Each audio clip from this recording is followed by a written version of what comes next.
So if we have this ODE, we have seen these things so far, and x of t is basically given by this matrix exponential solution, where matrix exponential is defined by the series expansion. And one of the nice things that I didn't discuss and should have discussed is basically for linear systems, something that's true is if 0 is asymptotically stable, locally asymptotically stable, then globally stability automatically comes, and then of course the converse is trivial. Why is that? Because if somehow we can convince ourselves it's bounded and convergent in a small ball around the origin, that's a local notion, then by just multiplying by million times or billion times, basically we can show that that's going to be bounded for a larger size ball, and that's global stability. I mean, this can be repeated a million times and then basically conclude that it's globally asymptotically stable. So when we talk about a linear system being asymptotically stable, we don't really need to emphasize whether it's local or global, right?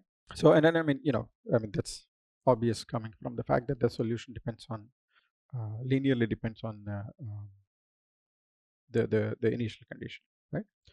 So linear system is asymptotically stable. I can say the system, because if it has a single equilibrium point, then system stability and equilibrium stability is the same, right? Now we have seen this. Basically, if we have a diagonal system, then we concluded that if a is less than 0, then we'll have convergence, and if a is 0, then we'll have boundedness. So for a real diagonal matrix, x of t is bounded if and only if diagonal of a is less than or equal to 0, and it's convergent if diagonal of a is less than 0. Right? So if any of the diagonal elements are positive, then we have unbounded. I mean, that's what we convinced ourselves in the written notes. And if we have something else that we haven't seen actually this particular system, but so it's good to go through this. And this is a very nice system. A equals, let's say, 0 1 minus 1 0. Then it doesn't take much time. We can convince ourselves a square is equal to minus identity. So therefore we'll have a pattern there. A cube is therefore going to be minus a power 4 is going to be identity, and then the pattern repeats. Okay. And therefore, when we actually put everything in terms of e power at, we get this nice, kind of formula that involves 1 minus t squared by 2 factorial and times identity plus t minus t cube and so on and so forth. And you should immediately recognize that the first series is cosine of t, and then the second series is sine of t, and eventually we'll end up with e power at is going to be simply cosine and sine formulas in a matrix form, right? If you actually check the eigenvalues for this particular matrix, you will see that the real parts are 0 and the imaginary parts are non-zero. And whenever you have some scenario like that where we have imaginary parts being non-zero, then we'll end up with cosine and sine. If we have actually a real part 0, then we'll only have cosines and sines, and then that will lead to kind of a persistent behavior, but very much bounded, right? So you can have a bounded behavior, and in this particular case, it is oscillatory. Right, and this is an example that we have already seen, but we will see through eyes of e power at, and we know that for this very special nilpotent matrix, a square is 0, so therefore e power at therefore becomes identity plus at, right? So therefore we have seen this again. X of t is simply going to be this expression, and as you can see, it's going to go unbounded, right? Or for at least one value of x2 is 0, right?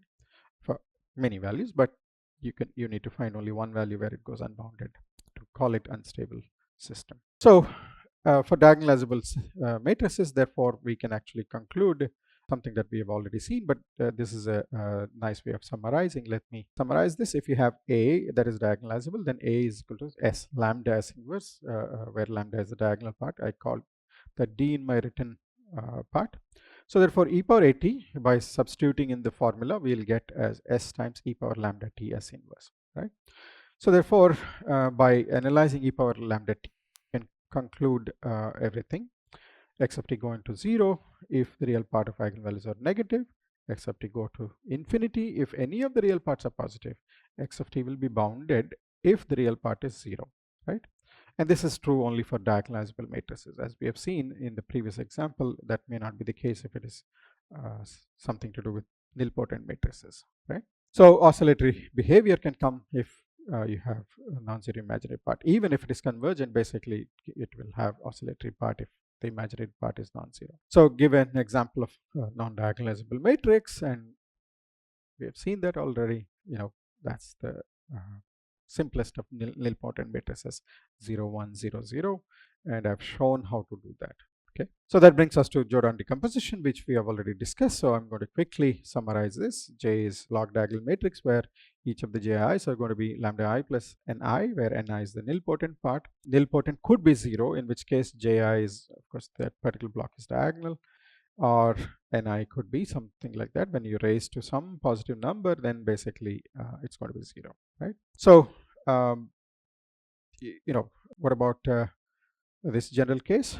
Then you can clearly see e power at is going to be determined simply by e power jt, and each of the blocks e power jit when we substitute. And then the nice thing about this whole thing is basically it will be multiplied by the scalar e power lambda it times e power nit, where e power nit is going to be a polynomial of time, right? I mean, at the most, if ni is 0, then we'll get identity.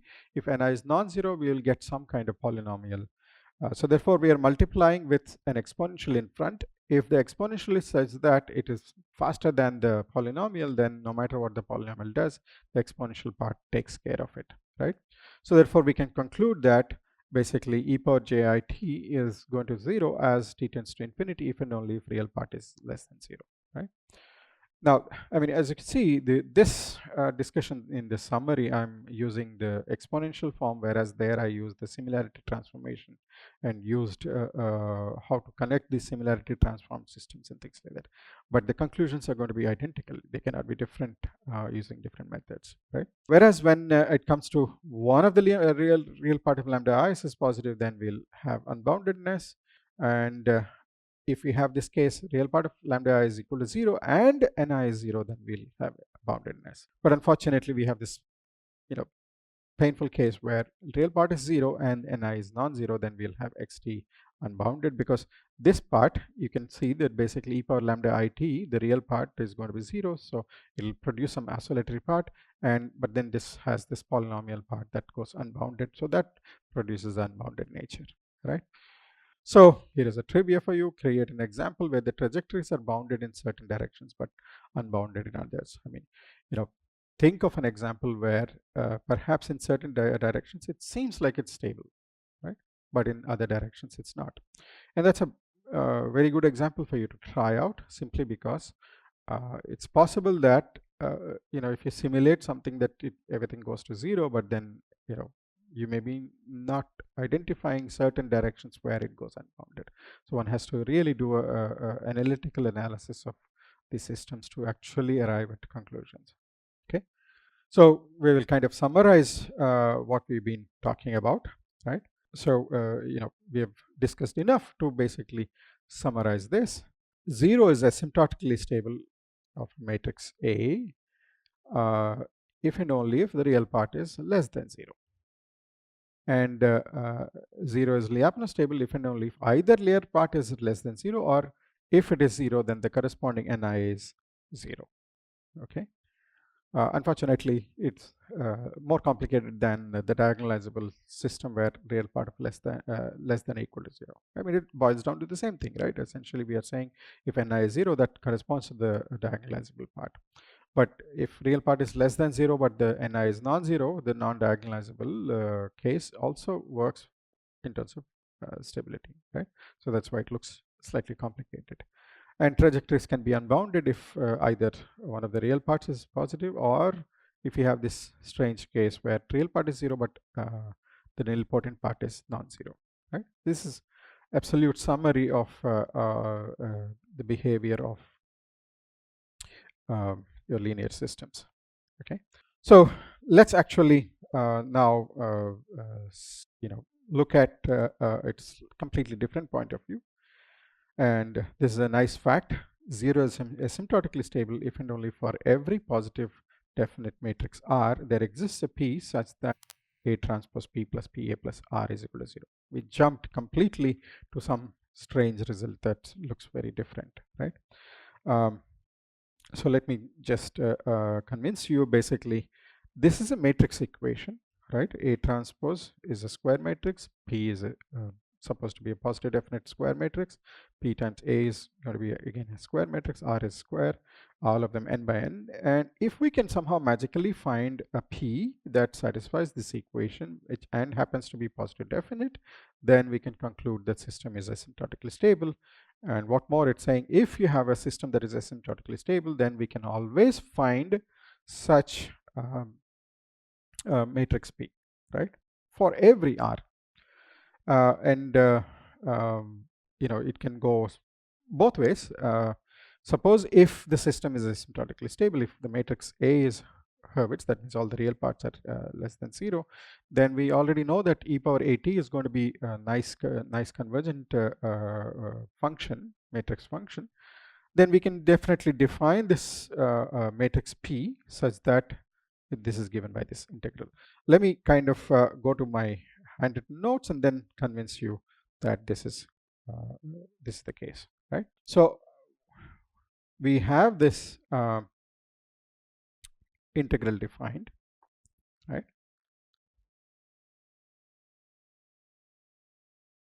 Okay, where R is some positive definite matrix, and um,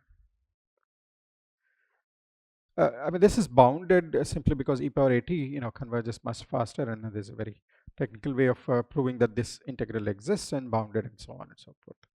But what's interesting is basically if I take A transpose P plus PA, so I'm going to get something like 0 to infinity A transpose times this plus P transpose P times A this, and the whole thing dt.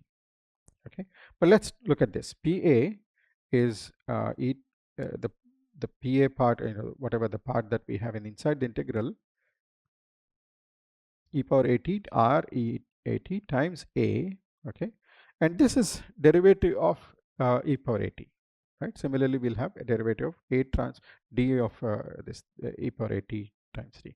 So all said and done, basically we'll end up with 0 to infinity d by dt of e raised to A transpose t r e raised to at.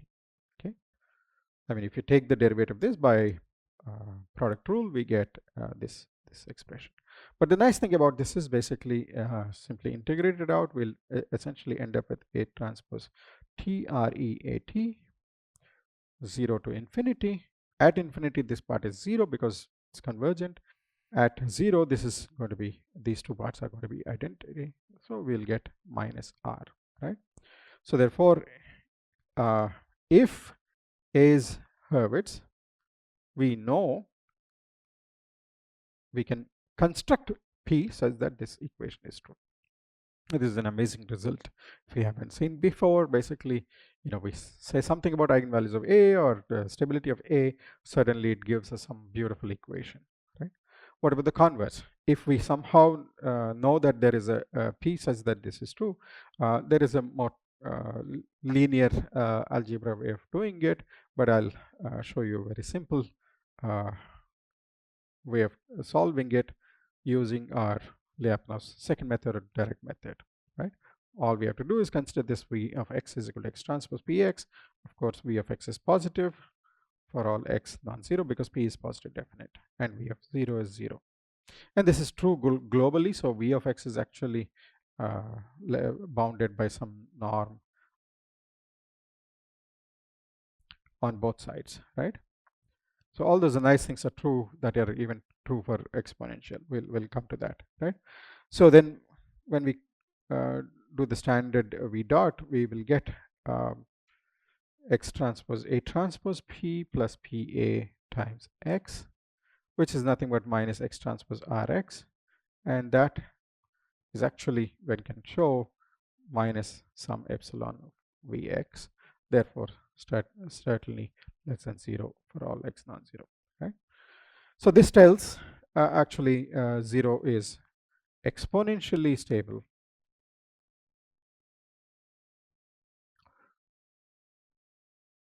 and of course automatically asymptotically stable, right? Now Of course, the fact that basically we have this exponential convergence anyway, using the definition of asymptotically as exponential stability, we can conclude that any system, linear system that is asymptotically stable is if and only if exponential stability. So wherever I say asymptotic stable for linear systems, we can safely replace that by exponential stability, right? So this is a beautiful result that basically says that 0 is asymptotically stable if we have a solution to this particular equation, right?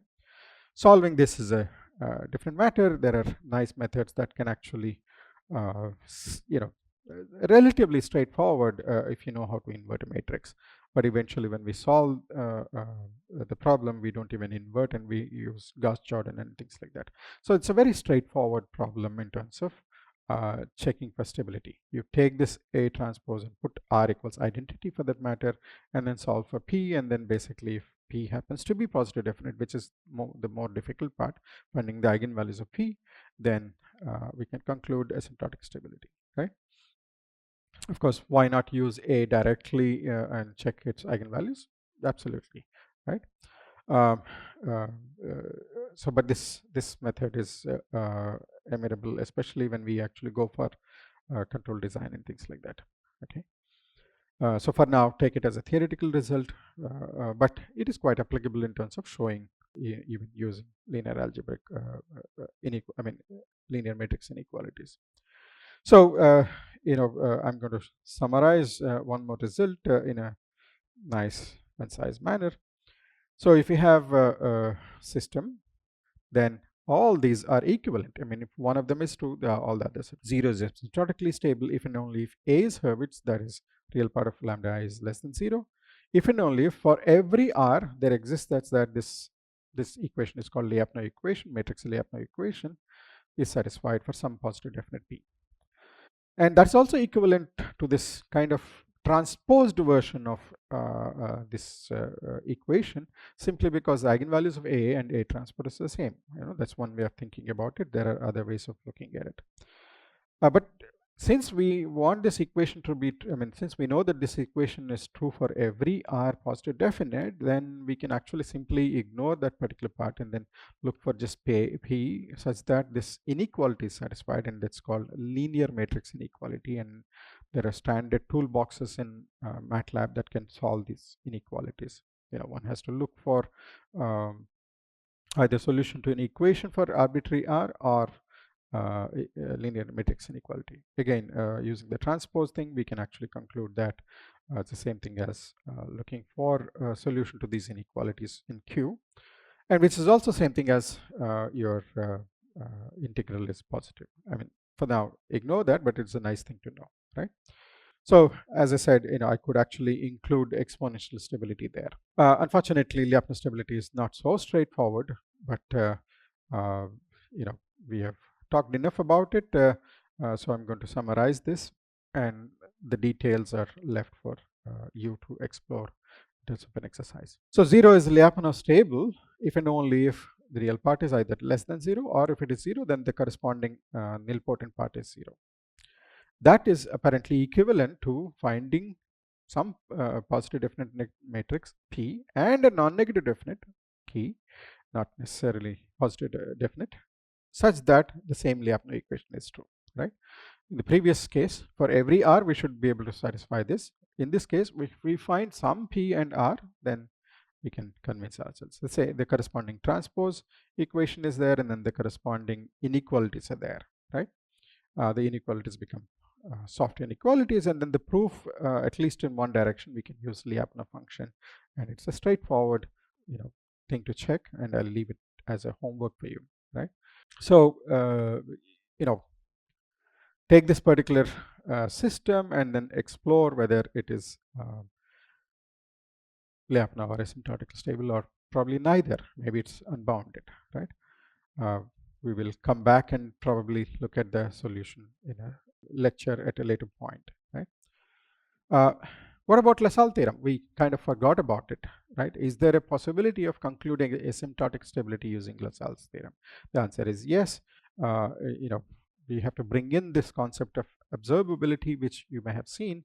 For now, I'm not going to go too many details into the observability, but at a very high level, if you have some system like x dot equals ax, then and if you have some kind of output y equals c times x, it's c could be just taking out few of the x's, few of the states, and observability says that if I observe y, the output, c times x, I can actually gather information about x altogether, right? So by looking at only a part of or linear combination of the state, one can actually conclude everything about A, and then that happens to be the concept of observability if you have such an output. And that's true only if this particular very complicated looking matrix O, observability matrix it's called, O equals C, next to CA, and then CA square, and so on and so forth till C times A n minus 1 has full rank. So that means O transpose O is invertible, right? So that's what we will assume. And in this particular case, if there exists a P such that A transpose P plus PA plus C transpose C is less than or equal to 0, we can conclude that 0 is asymptotically stable.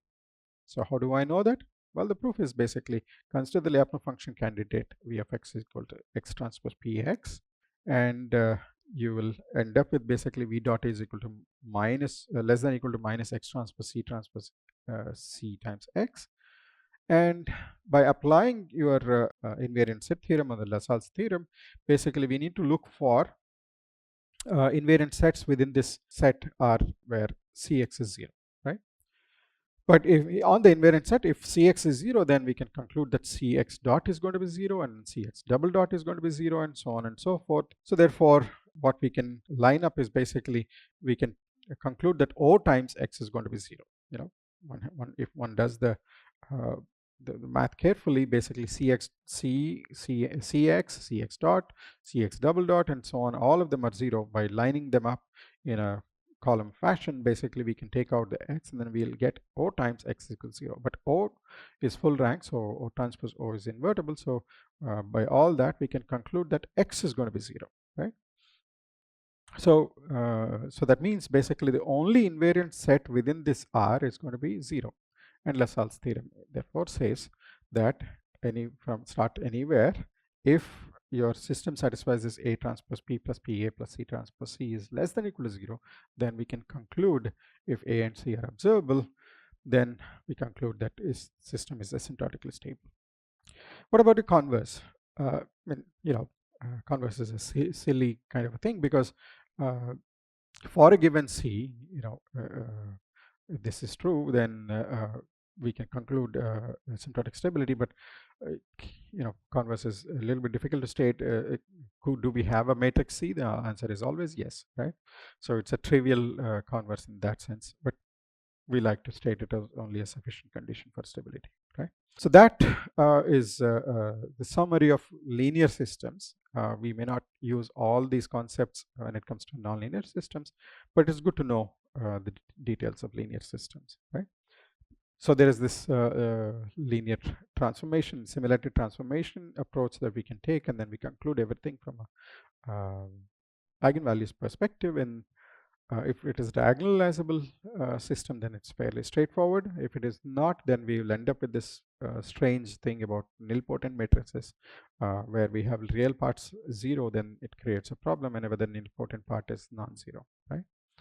So if we can understand that much, then I think we are on our way. And then of course the last interesting result that we just spoke about is how to use Lassalle's theorem in the case of observable output, right? So thank you.